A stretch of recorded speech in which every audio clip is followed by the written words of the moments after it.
Warahmatullahi wabarakatuh. Bismillahirrahmanirrahim. Alhamdulillahi rabbil alamin. Assalatu wassalamu ala asyrafil anbiya'i wal mursalin Sayyidina wa maulana Muhammadin wa ala alihi wa ashabihi wa man tabi'ahum bi ihsanin ila yaumiddin, amma ba'du.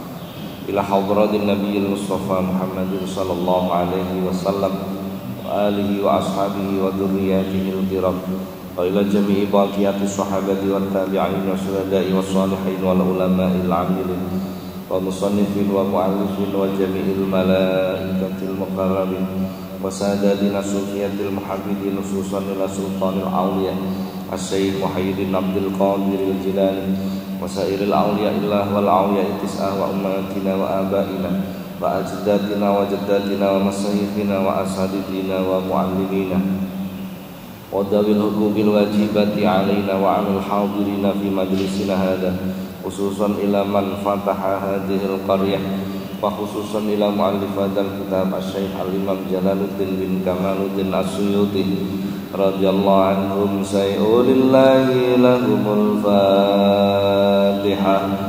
A'udzu billahi minasy syaithanir rajim. Bismillahirrahmanirrahim. Alhamdulillahi rabbil alamin. Arrahmanir rahim. Maliki yaumiddin. Iyyaka na'budu wa iyyaka nasta'in. Ihdinas siratal mustaqim. صراط الذين أنعمت عليهم غير المغضوب عليهم ولا الضالين آمين. Para jamaah, alhamdulillah, pagi hari ini kembali kita dipertemukan oleh Allah di majelis yang penuh dengan keberkahan ini. Mudah-mudahan apa yang kita laksanakan dicatat oleh Allah sebagai amal soleh. Amin Allahumma amin. Para jamaah, kita lanjutkan kajian kita masih pada keutamaan puasa. Hadis nomor 8 insyaallah.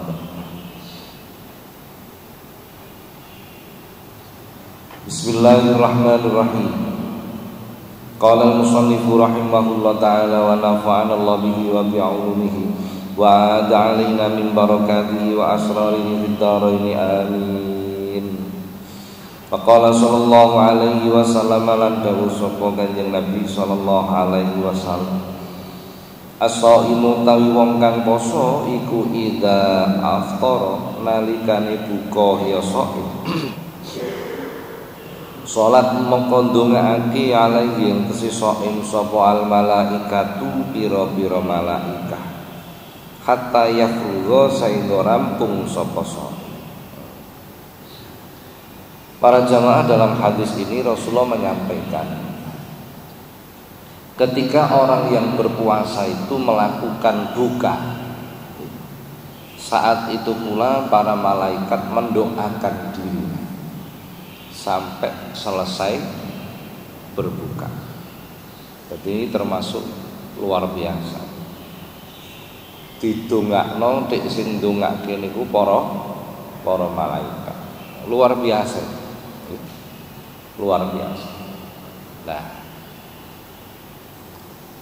ning umume kula jenengan nalikane buka niku sing digupuhi mboten ndonga. Tapi napa? Emplok-emplokane ya ngoten nggih. Padahal niku waktu mandi-mandine donga. Mandi-mandine donga. Jadi memang Allah itu terkadang memberikan kesempatan atau memberikan waktu sing istimewa, tetapi dalam waktu itu terkandung banyak kesulitan. Iki kaya-kaya wis rumus. Jadi sesuatu yang berharga itu selalu diliputi dengan kesulitan. Itu kaya-kaya wis dadi rumus. Contoh, duduk di antara dua khutbah niku waktu sing mustajab. Kan begitu contohnya nggih. Nah, termasuk niki. Nalikane kula jenengan buka niku waktu sing mustajabah. Kula panjenengan didongake para malaikat. Waktu yang doa itu mudah dikabulkan oleh Allah. Tapi umumnya kula jenengan nek wis ketemu buka, maca bismillah kadang gak kober. Nggih. Nah, itu ujian bagi kita. Ujian bagi kita. Dalam hadis yang lain Rasulullah menyampaikan, "Ma min amalin ahabbu ilallahi minal ju' wal atas." Tidak ada amal yang lebih dicintai oleh Allah kecuali lapar dan haus. Ya wis poso lah gampangane ngoten iki. Jadi ngeten para jamaah. Rasulullah itu kadang jawabannya gak bodoh. Terkadang Rasulullah ditanya oleh sahabat, "Ya Rasulullah, ayul a'malil afdal?" Amal apa yang paling utama? Rasulullah terkadang jawabannya husnul khuluq, akhlak yang baik. Suatu ketika sahabat lain bertanya pada Rasulullah, "Ya Rasulullah, ayul a'malil afdal?" Amal apa yang paling baik, paling utama? Rasulullah kemudian menjawab, qiyamul lail, menghidupkan malam. Sahabat lain datang bertanya pada Rasulullah, "Ya Rasulullah, amal apa yang paling dicintai Allah?" Rasulullah menjawab, lapar dan haus. Enggak bodoh toh? Nah, begini ini kita harus memahami secara menyeluruh. Banyak hadis-hadis seperti itu banyak. Kalau kita itu terlalu redaksional, belajar ini hanya parsial, mesti bingung. Jane sing paling apik amal apa to? Begini, jadi ke Rasulullah itu suatu ketika ditanya seorang sahabat, "Amal apa ya Rasulullah yang paling baik?" Sahabat ini adalah sahabat yang ahli sholat, yo posone rutin, tapi nek bengi gak tahu tangi. Maka Rasulullah pasti menjawab amal yang paling baik itu sholat malam. Jadi jawaban Rasulullah itu menyesuaikan kekurangan yang bertanya. Ngoten. Jadi semua amal itu sebenarnya baik. Ngoten. Semua perbaikan, semua perbuatan baik itu adalah, kalau bahasa Al-Quran, udkhulu fis-silmi kafah, masuklah kalian ke dalam Islam itu secara menyeluruh. Suatu ketika kalau ditakoni wong,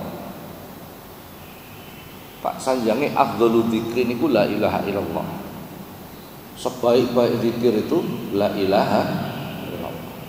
Tapi ada hadis lain yang menyebut afdhalu dzikri qiraatul Quran. Sebaik-baik zikir itu membaca Al-Quran. Gini ini kalau kita enggak napa ngajine niku cekak, rumangsane wis gak ana zikir sing paling apik kejaba la ilaha illallah. Akhirnya sing diwaca iku tok ora maca liya. Lah ini menjadi masalah. Begini ini menjadi masalah. Makanya ngaji niku aja leren-leren supaya wawasan kita semakin bertambah, pengetahuan kita semakin bertambah. Kula jenengan iku dadi wong sing iso ngerti jembare dunya, petite langit. Paham nggih kalimat ini? Nah, memahami luasnya dunia, tingginya langit. Penting sekali. Di antara hadis yang ada, amal yang dicintai Allah itu adalah lapar dan haus. Berarti wong poso niku disenengi Gusti Allah nalikane buka mandi-mandine donga. Makane nek buka aja kesusu. Dicicil alon-alon wae karo donga. Wis donga napa mawon sebab niku waktu mandi-mandine donga.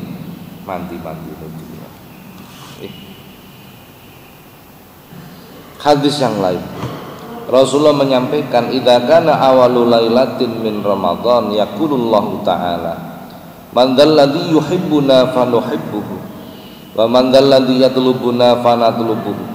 Wa man dzalladzi yastaghfiruna fanaghfiru lahu bi hurmati Ramadan. Nah, ini menerangkan khusus tentang puasa Ramadan. Kalau tadi semua puasa. Semua puasa. Jadi poso Senin, Kamis, poso awal bulan, tengah bulan, akhir bulan. Engko nek waktu buka niku mandi-mandine donga. Hadis ini Rasulullah menyampaikan ketika malam pertama di bulan Ramadan, Allah Subhanahu wa taala itu membuat pengumuman, man dzalladzi yuhibbuna fanuhibbuhu. Barang siapa yang mencintaiku maka aku akan mencintainya. Wa man dzalladzi yatlubuna fanatlubuhu. Barang siapa yang mencariku, kata Allah, maka aku akan mencari dirinya. Wa man dzalladzi yastaghfiruna fanaghfiru lahu. Barang siapa yang memohon ampunanku, maka aku akan mengampuninya. Bi hurmati Ramadan, karena kehormatan bulan Ramadan. Di wengine awal bulan Ramadan itu Gusti Allah wis pengumuman. Menungso kowe kabeh poso. Posomu iki kok dalam rangka cinta kepadaku. Seneng karo aku bakal seneng karo sliramu.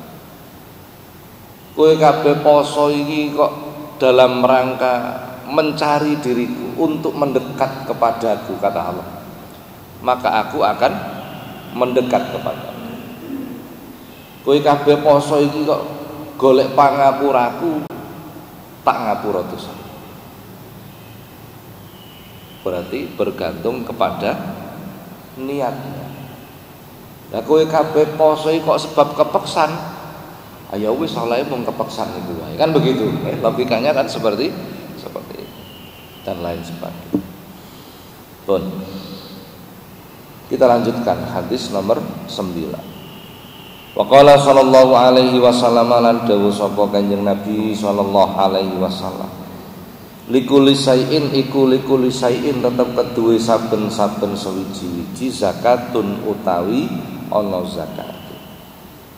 Wa zakatul jazadi lan utawi zakate awak iku asaumu poso. Segala sesuatu itu ada zakatnya. Zakat niku sedekah sing wajib. Sedekah sing wajib niku jenenge zakat. Harta kita itu ada zakatnya, namanya zakat mal. Fungsi dari zakat ini membersihkan harta dari kotoran. Kula njenengan nek poso mendekati riyaya niku diperintah mengeluarkan zakat, namanya zakat apa? Zakat fitrah. Untuk mensucikan jiwa kita dari apa? Dari kotoran-kotoran dosa. Zakat fitrah, supaya kita kembali menjadi fitrah. Tapi tubuh kita ini juga perlu dizakati.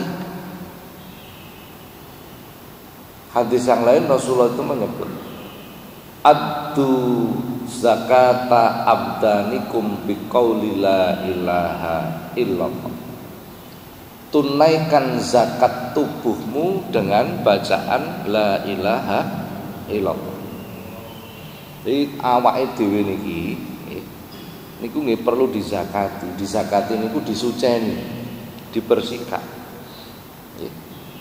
Perlu nih, supaya tubuh kita ini menjadi bersih.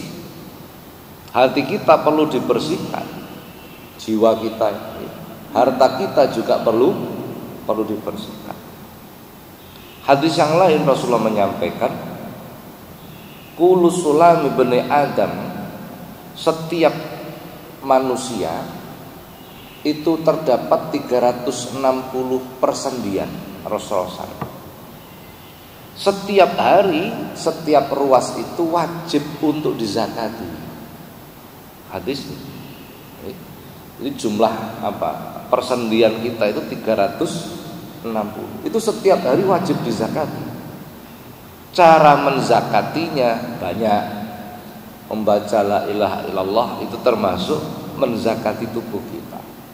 Sholat duha itu termasuk menzakati tubuh kita. Membaca kalimat thayyibah itu termasuk menzakati tubuh kita. Termasuk berpuasa itu menzakati tubuh kita. Lah tubuh kita itu kok dizakati, berarti dibersihkan. Lah nek dibersihkan itu akan menjadi bersih dari kotoran-kotoran.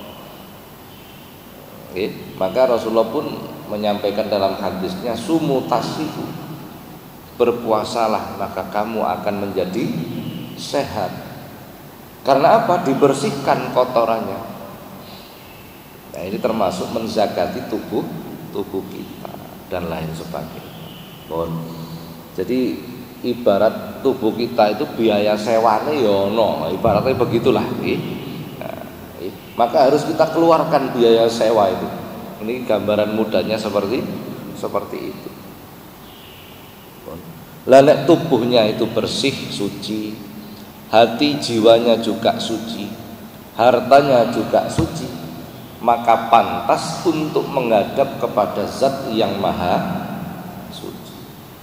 Gusti Allah niku Zat yang maha suci.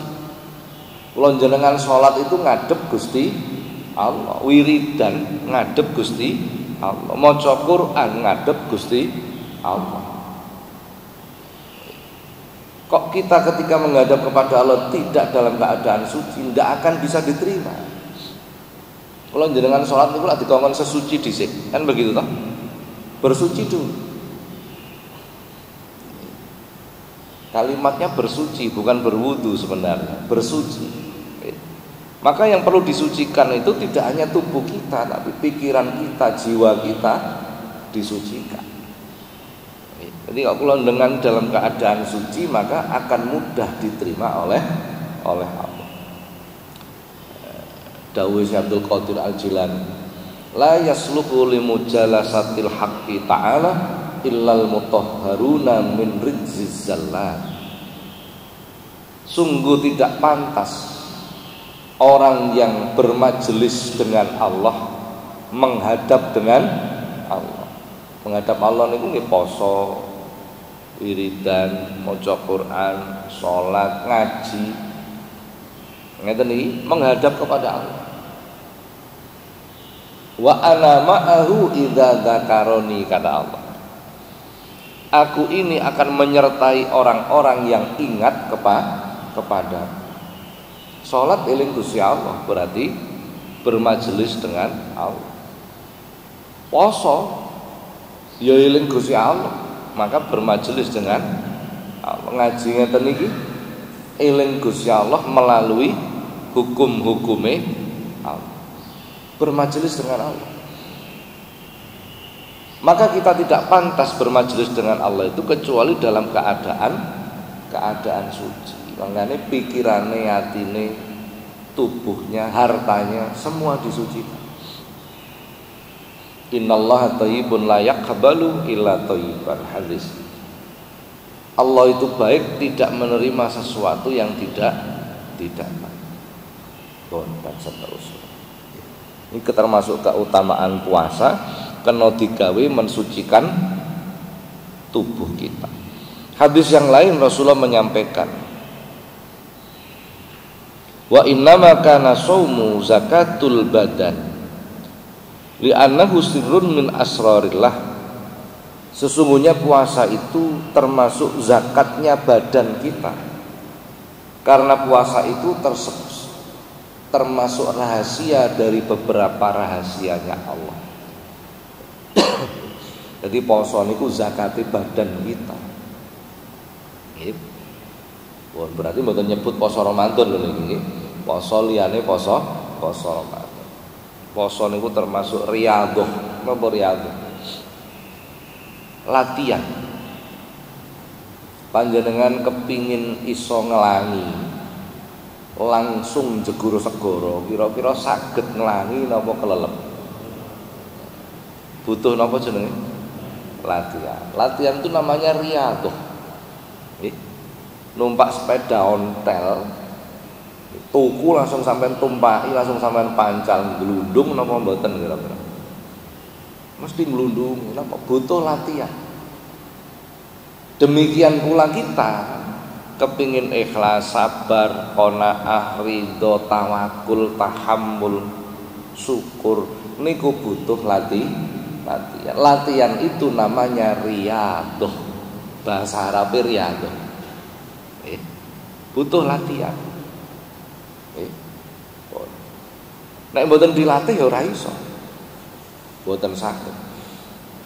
Jadi untuk mencapai setiap kebaikan itu butuh latihan, pelan-pelan dilatih.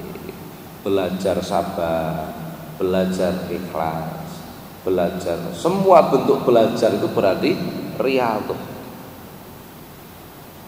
Cara Jawane tirakat. Cara Jawane napa? Tirakat. Ora ana critane wong sing gelem tirakat itu hidupnya sia-sia. Enggak ada. Mesti dibayari karo Gusti Allah. Pasti pula. Pasti. Panjenengan titeni, niki panjenengan kena dititeni. Kok ana wong tuwa kepingin duwe anak, anake niku saleh salihah. Kula mboten ngomong pinter. Saleh salihah. Ana bocah niku pinter tapi isine kok gur minteri kancane. Wah, iki jenenge gak saleh. Jadi paradigma pola pikir masyarakat kita sekarang itu mulai jauh berbalik. Nek wong-wong sakniki iku sing digoleki anak sing pinter, dudu anak sing bener. Akhirnya pinter digawe ngakali kancane tok. Kok ana wong tuwa niku kepingin duwe anak saleh salihah. Lha kok sing tirakat iku bapak. Sing riyadhah niku bapak. Ya melek bengi, tengah wengi tangi zikir, ya lu nang Gusti Allah. Ya poso anake niku dipasani, ditirakati. Niku sing tirakat niku bapak. Niki biasane anake gak dadi saleh. Mboten. Tapi nek sing tirakat ibuke, anake niku dadi saleh. Panjenengan titeni kalimat. Kok sing tirakat bapake niku mencolot. Anak liwat, nek gak tiba putu tiba buyute. Lha kok sing tirakat wong loro wah niki baru luar biasa. Tapi gak patek ono zaman sakniki. Kiai Wahid Hasyim, sinten Kiai Wahid Hasyim? Bapake Gus Dur iki. Garwane Mbah Wahid Hasyim niku nalikane hamil ketika Gus Dur di dalam kandungan niku nyidam. Jadi ibuke Gus Dur niku nyidam. Nyidame napa? Tengampel ngatamke Quran ping 100. Dadi nek ngatamke Quran niku ping 100 kadek tengampel. Niku nyidami. Lah nek sampean nyidam pelok, kira-kira anake kaya apa? Wonten nggih gambarane pirsa nggih. Dadi kok ana bocah meteng nyidam pelok. Walah niku. Malah ana sing aneh meneh. Ana wong meteng niku nyidam ngeplaki gundule Cina. Lah iki lho piye ku anake terus dadi piye? Wonten nggih kira-kira nggih. Lho akhirnya nggih dadi kan ngoten nggih. Kalau berarti mencetak generasi-generasi berkualitas itu seperti itu. Cara konsepnya begini. Jadi kayak kula panjenengan ini kepingin duwe anak sing bagus. 3 yang perlu dilakukan. Pertama namanya tarbiyatur ruhaniyah. Pendidikan ruhani. Anak itu ruhaninya dididik, bukan jasmaninya. Bukan tubuhnya, tapi jiwanya. Ya napa niku? Wong tuwa sing akeh ndonga, akeh tirakat. Nirakati anak. Iki gak patek usum. Nek alitan kula jenengan dhisik, kecil kita dulu nggih. Awake dhewe ujian, wong tuwa poso, nggih napa mboten? Heeh, sampeyan tahu masane anak? Gitu. Berbeda sudah. Berbeda. Ibadah yang kita lakukan ini gejala di masyarakat. Ibadah yang kita lakukan sekarang ini itu rata-rata untuk kepentingan kita. Jarang berpikir untuk kepentingan anak kita, cucu kita, saudara kita, tetangga kita, apa meneh masyarakat kita. Berarti ibadah yang dibarengi dengan jiwa egois. Kan begitu nih. Lha egois ini bagaimana mungkin akan diterima oleh Allah? Seperti itu. Jadi tarbiyatur ruhaniyah niku wong tua nirakati anak. Riyadhah digawe anak.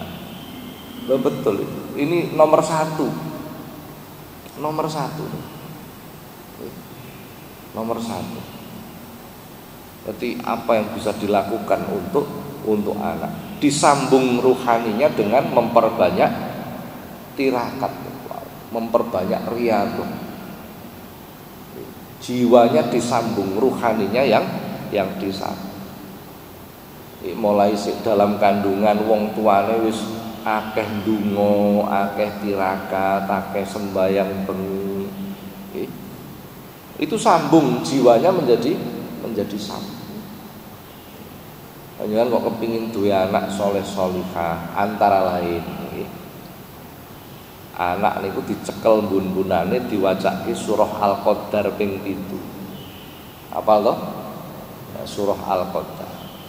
Engko bar diwaca ping 7 disebul mbun-mbunane. Niku insyaallah engko nek gedhe dijauhkan dari maksiat besar. Dijauhkan dari maksiat besar. Nek Kanjeng Nabi ndonga sepisan langsung kabul. Nek kula jenengan, nah berarti harus tahu diri. Ya aja dilakoni pisan dibolan baleni kan begitu nggih. Itu diantara keutamaannya seperti itu. Anak kula wis gede-gede, Pak. Mosok tak cekel mbun-mbunane terus. Ya ora apa-apa wong nglakoni kebagusan kok isin. Wah, anak kula wis gede-gede wis kadung wani karo wong tuwa celuk. Kene lungguh le. Sampeyan lungguh kursi anake. Lungguh ngisor, cekel mbun-mbunane, wancane surah Al-Qadar, sebul mbun-mbunane. Mboten usah isih. Jare anake bapak mulai kapan dadi dukun? Kira-kira ngoten kira-kira. Sajeke bapak ngaji kok aneh-aneh. Enggak apa-apa wong nglakoni kebagusan kok isin. Ya nek nyolong ngono isin kan ngoten nggih. Melakukan kebaikan enggak usah malu. Dibolan balen. Terutama nek iso waktu tidur. Berarti ketika anak itu tidur. Itu ruhaninya akan mudah tersambung. Betul. Berarti diperbanyak begitu. Yang kedua mencetak anak soleh itu langkah keduanya namanya tarbiyatul akliyah. Pendidikan akal. Awas, akal itu berada di dalam kolbu. Kolbu itu di dalam jantung. Berarti dada sebelah kiri. Bukan di otak. Awas keliru, bukan di otak. Ngeten. Akal itu punya pekerjaan namanya berpikir. Mata punya pekerjaan namanya melihat. Telinga punya pekerjaan namanya mendengar. Akal punya pekerjaan namanya berpikir. Tetapi tidak semua pikiran itu bersumber dari akal. Pikiran itu 3 macam. Yang nomor 1 namanya mafakiratul mukhayyalah, daya imajinasi. Tempatnya di sini, ke atas sampai bun-bunan, tengah-tengah alis sampai bun-bunan. Pikiran khoyali, daya imajinasi. Tempatnya di situ. ngelamun, ndah niyo ngene iki. Nah, itu imajinasi, mahfaqiratul mukhayalah. Ngene iki tengok-tengok terus ana wong mara ngekeki dhuwit 20 juta, seneng bae ya lah. Kok nglambiar kurang gawenan lah. Imajinasi. Yang kedua mafaqiratul wahbiyah. Pikiran yang tersimpan, tempatnya dhuwure gitok. Di otak kecil. Nah, ini. Apa mafaqiratul wahbiyah itu? Pikiran yang tersimpan. Memori. Zaman aku dadi presiden dhisik melompat ke belakang. Itu mafaqiratul wahbiyah. Iku diterus-teruske engko dadine post power syndrome. Nggih. Wis leren gak dadi pejabat tapi sik dudang-duding. Nah, iku jenenge post power syndrome kan begitu kan? Nah, bahaya itu. Dua pikiran ini tidak ada gunanya, tidak bermanfaat.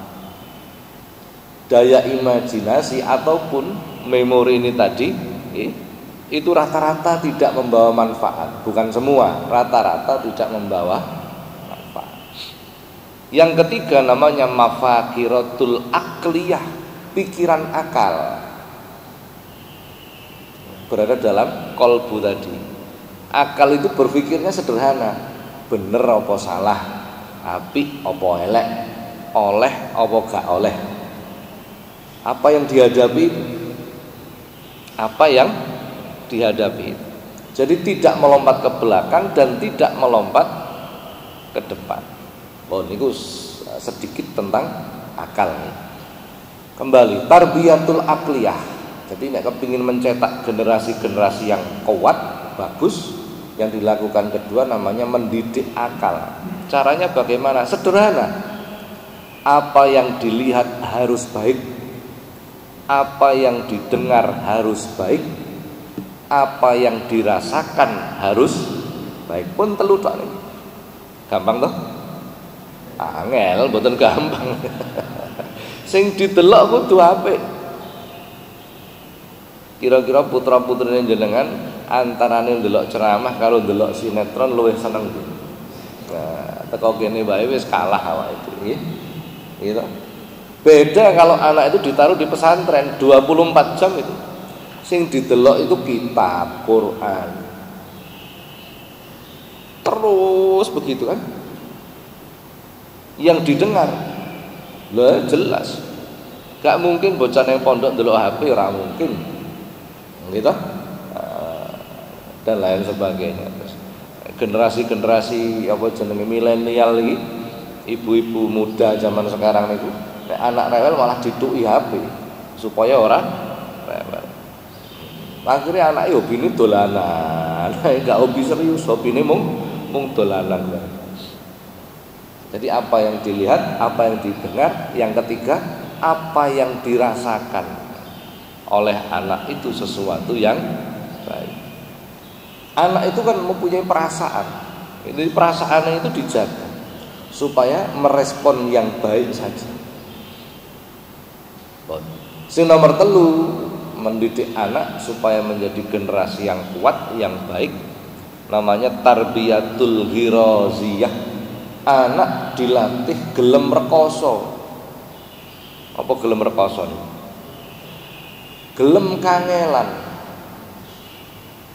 Kecil kita, waktu kita masih kecil, alitane kula jenengan sekolah mlaku biasa napa mboten? Anak sakniki. Ini sebenarnya masalah, tapi kita nggak pernah berpikir itu sebuah masalah. Malah ono sing konsep ngene, wah anak kok dipulosoro, wis aja sampe padha karo bapake, pokoke anake sak anakku saiki kudu enak terus.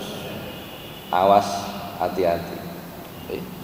Ketika anak itu tidak pernah mengalami kesulitan, sok nek gede nyambut gawe kangelan titik mesti ngalih. Tidak akan siap menghadapi tantangan zaman. Gimana bener kira-kira? Nah, ini harus dilatih. Duduk mulosoro anak duduk, memang harus dilatih supaya mentalnya itu mental yang siap menghadapi kesulitan. Hidup itu semakin lama semakin besar tantangannya, kesulitannya semakin banyak. Gampangane mawon lah sakniki iki, jumlah penduduk tambah akeh, lapangan pekerjaan semakin berkurang. Niki nek mentalnya enggak siap, akhirnya nanti menghalalkan segala cara. Sing penting oleh duit. Nggih mboten kira-kira. Akhirnya menjadi generasi-generasi yang seperti itu. Wis moh kangelan, akhirnya piye carane ndang oleh duit. Sing tanda tangan dipalsu lah, sing macam-macam. Kenapa? Karena mereka tidak siap menghadapi tantangan zaman iki wae. Na'udzubillah min. Tiga inilah yang harus kita lakukan bila kita ingin mencetak generasi yang luar biasa. Ini upaya. Nglakoni telu niki wau jenenge ikhtiar, upaya. Hasil tetep mbuh apa jare Gusti Allah. Sing wis upaya ngene lho ora ana jaminan kok anake saleh salihah. Apa meneh sing gak upaya lah tambah nemen kan ngoten nggih. Pun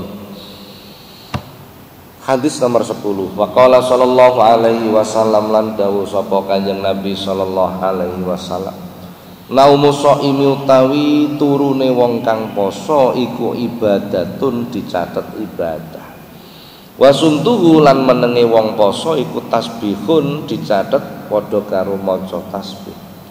Wa amaluhu lan amali wong poso iku mudhaafun katikelake. Wa du'auhu lan dungane wong kang poso iku mustajabun sinembagan. Wa dzambuhu lan dosane wong kang poso iku maghfurun den ngapura. Masyaallah niki fadilah poso. Dadi wong poso niku turune niku padha karo ibadah. Mangkane nek poso sebaiknya napa? Oh ya gak ngono ae. Maksudnya ngeten lho. Nek kita tidurnya itu dalam rangka menghindari maksiat supaya gak nglakoni dosa, maka tidurnya itu dicatat ibadah. Ngoten nggih. Oh, berarti ini juga harus dirubah. Lah nek dalil iki digawe wayah poso gak ana wong gelem nyambut gawe turu wae alasane napa ibadah kan rusak kabeh engko begitu arep riyaya bingung apa gak duwe duit wong poso turu wae kan tun wasumtu tasbihun wong poso kok gelem menenge niku padha karo maca tasbih. Maca kalimah thayyibah. Tasbih niku subhanallah. Menenge tok padha karo wong wiridan. Wa amaluhu mudha'afun. Perbuatannya pahalanya dilipat gandakan. Wong poso kok gelem kerja, ganjarane tikel. Wong poso kok gelem maca Quran, berlipat ganda. Gak padha karo wong sing gak poso tapi maca Quran.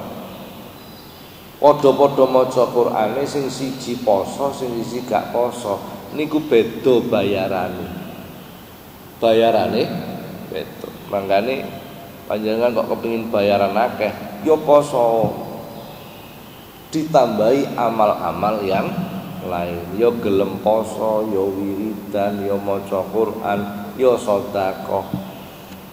Wong poso kok gelem sedekah. Lho niku bayarane ya siji. Benten. Kula riyen gadah kiai, guru kula Quran. Kula wis gedhe, kula teng pondok wis mulang. Suatu ketika kiai kula niku fasahah, menguji kefasihan bacaan Quran. Akhirnya sing senior-senior niku dikumpulke, dites meleh bacaan Quran. Gur maca Fatihah karo tahiyat akhir. At-tahiyatul mubarakatus sholawatut thayyibatul lillah. Namung niku tok. Subhanallah. 2 tahun kula baru dianggap lulus. Guru Fatihah karo tahiyat tok. Mubarakatus kurang mecucu baleni neh ngoten. Niku ben ketemu wis muni iku tok Fatihah karo tahiyat. Umpama sampean tak ulang ngono buyar apa ora. Jadi kadang kiai niku ngoten nggih. Fatihah karo tahiyat tok dibolan, kadang gak ditutupi salahe. Nggih, kadang gak ditutupi. Karena target akhirnya bukan itu. Yang ingin dicapai itu kesabarannya, kesungguhannya, keikhlasannya, tahammulnya. Niku sebenarnya yang dilatih. Bukan Fatihah dan tahiyatnya, bukan. Ini 2 tahun kula baru wis cukup wis lulus Fatihah karo tahiyat. Masyaallah. Kula lakoni bendina. Kiai kula niki wau sing kula aturke. Masyaallah, poso niku gak leren-leren bendina kecuali dina sing dilarang, dina tasreh. Bendina poso. Poso 10 tahun masani awake dhewe. Ditutupke 10 tahun kedua nirakati keluargane. Sisane nirakati santrine. Kula hitung posone niku lebih dari 40 tahun. Tiap hari ben dinten ngoten, kecuali dina sing dilarang. Tidak hanya untuk dirinya. Nirakati keluargane, nirakati murid-murid. Jiwa seorang pemimpin, jiwa seorang ulama, tidak hanya untuk dirinya. Coba kosong itu. Teng pundi-pundi pada nontel, pada kebul, pada unta nih. Teng pundi-pundi. Terus kemana-mana pun dalamnya teng Jombang. Nek metu nggih sepeda nontel. Teng Kediri sepeda nontel, teng Banyuwangi sepeda nontel. Lampun. Anake sekolahnya teng Australia. Teng Amsterdam. Coba bayangkan. Bapake sepeda nontel. Coba lu wong tua sing tirakat. Nah, itu. Jadi wong poso kok gelem melakukan aktivitas, maka berlipat-lipat pahalanya. Berlipat-lipat pahalanya. Wa du'auhu mustajabun, lan dungane iku sinembadan. Wong poso niku dungane gampang kabul. Sebab wong poso niku disenengi Gusti Allah. Nek disenengi Gusti Allah, maka doa kita mudah dikabulkan oleh Allah. Wa dzambuhu maghfurun, dosa-dosanya diampuni oleh Allah. Apa enak to? Jadi niku ibadah sing di antara sekian banyak ibadah sing disenengi Gusti Allah. Para jamaah, kula niki wau nuwun sewu. Kebujuk kula tak delok mulai mau kok sik jam 09.00 gak berubah, tibake jam mati tak penteleng ngene kok. Masyaallah. Iki sing kliru mripatku apa-apane. Oh tibake jam mati tiwas tak penteleng iki. Pun sampai mriku riyen nggih. Mugi-mugi manfaat. Al-Fatihah.